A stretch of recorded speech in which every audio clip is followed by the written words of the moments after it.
తమ విశ్వవిద్యాలయాన్ని యూజీసీలో చేర్చాలంటూ కోటి మహిళా కళాశాలలో విద్యార్థులు ఆందోళన చేపట్టారు. బీఆర్ఎస్ ప్రభుత్వం మహిళా విశ్వవిద్యాలయంగా నామకరణం చేసినా ఇప్పటి వరకు ఎలాంటి గుర్తింపు ఇవ్వలేదంటున్న విద్యార్థులు చెబుతున్నారు.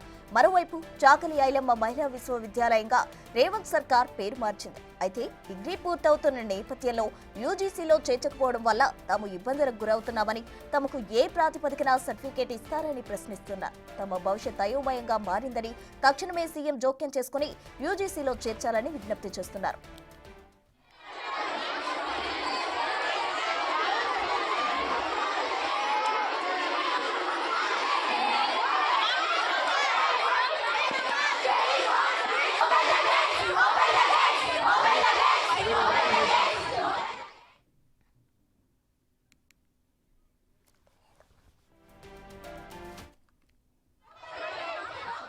తమ విశ్వవిద్యాలయాన్ని యూజీసీలో చేర్చాలంటూ కోటి మహిళా కళాశాలలో విద్యార్థులు ఆందోళన చేపట్టారు.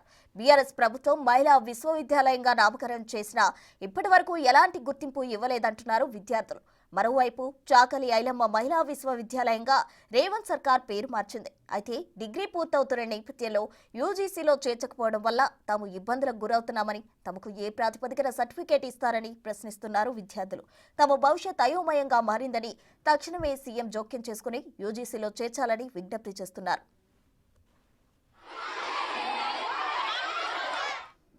కోటి మహిళా విశ్వవిద్యాలయంలో విద్యార్థులు ఆందోళనకు దిగారు. తమను బీఆర్ఎస్ ప్రభుత్వం విశ్వవిద్యాలయంగా నామకరణం చేసినా ఇప్పటి వరకు ఎలాంటి గుర్తింపు లేదు అంటూ విద్యార్థులు ఆందోళనకు దిగిన పరిస్థితి. దీనికి సంబంధించి తాజా సమాచారం మా ప్రతినిధి హరికృష్ణ అందిస్తారు. హరికృష్ణ, కోటిలోని మహిళా విశ్వవిద్యాలయాన్ని యూజీసీలో చేర్చాలంటూ కూడా విద్యార్థులంతా కూడా ఆందోళన చేస్తున్నారు. అయితే గత ప్రభుత్వం బీఆర్ఎస్ ప్రభుత్వం కోటిలోని ఉస్మానియా యూనివర్సిటీకి అప్లికేటెడ్ గా ఉన్న కోటి ఉమెన్స్ పీజీ అండ్ డిగ్రీ కళాశాలను యూనివర్సిటీగా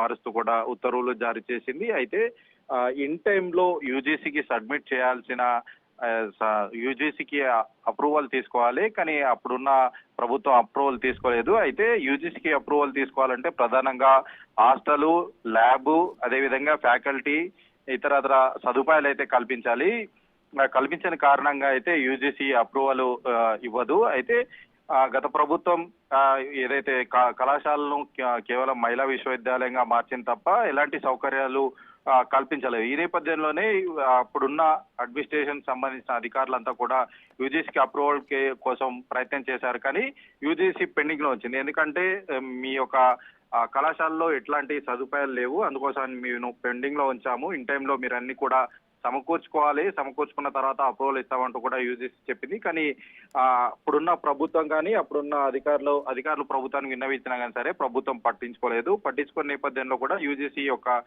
అంటే కోటి మహిళా విశ్వవిద్యాలయం సంబంధించిన అప్రూవల్ అయితే పెండింగ్ లో పెట్టింది. అయితే ఈ నేపథ్యంలోనే అయితే ఈ ఇటీవల కాలంలోనే కాంగ్రెస్ సర్కార్ అధికారంలోకి వచ్చిన తర్వాత అన్ని యూనివర్సిటీలకు కూడా వీసీల వైస్ ఛాన్సలర్ ప్రకటించింది, కానీ కోటి విశ్వవిద్యాలయానికి సంబంధించి ఇన్ఛార్జ్ వైస్ ఛాన్సలర్ ప్రకటించింది. ఎందుకంటే ఆ కారణం యూజీసీ సంబంధించి అప్రూవల్ పెండింగ్ లో ఉన్న కారణంగా వైస్ ఛాన్సలర్ ను పూర్తికాలం వైస్ ఛాన్సలర్ అయితే నియమించకుండా ఇన్ఛార్జ్ వైస్ ఛాన్సలర్ అయితే నియమించింది. అయితే చాలా కాలంగా కూడా మేము అంటే యూనివర్సిటీ కళాశాలను యూనివర్సిటీగా చేశారు, యూనివర్సిటీని చేసిన కాలంగా మేము ఇక్కడ చదువుకోవడానికి వచ్చాము, మా భవిష్యత్ బాగుంటుంది అంటూ కూడా మేము ఇక్కడికి గ్రామాల నుంచి అయితే ఇక్కడికి వచ్చి చదువుకోవడానికి ఎన్నో ఆశలతో వచ్చాము. కానీ యూజీసీ అప్రూవల్ లేని నేపథ్యంలో తాము అకాడమిక్ ఇయర్ పూర్తవుతున్నా కానీ సరే యూజీసీ అప్రూవల్ రాకపోవడంతో తమ భవిష్యత్తు మొత్తం కూడా ప్రశ్నార్థకంగా మారింది. ఇప్పుడు మా అకాడమిక్ ఇయర్ అయిపోతున్నది, ఏ సర్టిఫికేట్ సంబంధి అంటే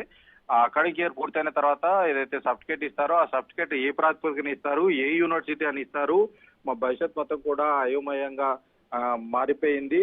ఈ విషయంలో సీఎం రేవంత్ రెడ్డి జోక్యం చేసుకొని అయితే యూజీసీ అప్రూవల్ పొందే విధంగా కూడా ఆయన చర్యలు తీసుకొని మా యొక్క భవిష్యత్తును ఆయన కాపాడాలంటూ కూడా విద్యార్థులంతా కూడా ముఖ్యమంత్రి రేవంత్ రెడ్డిని విజ్ఞప్తి చేస్తున్న పరిస్థితి అయితే ఉంది. థాంక్యూ హరికృష్ణ.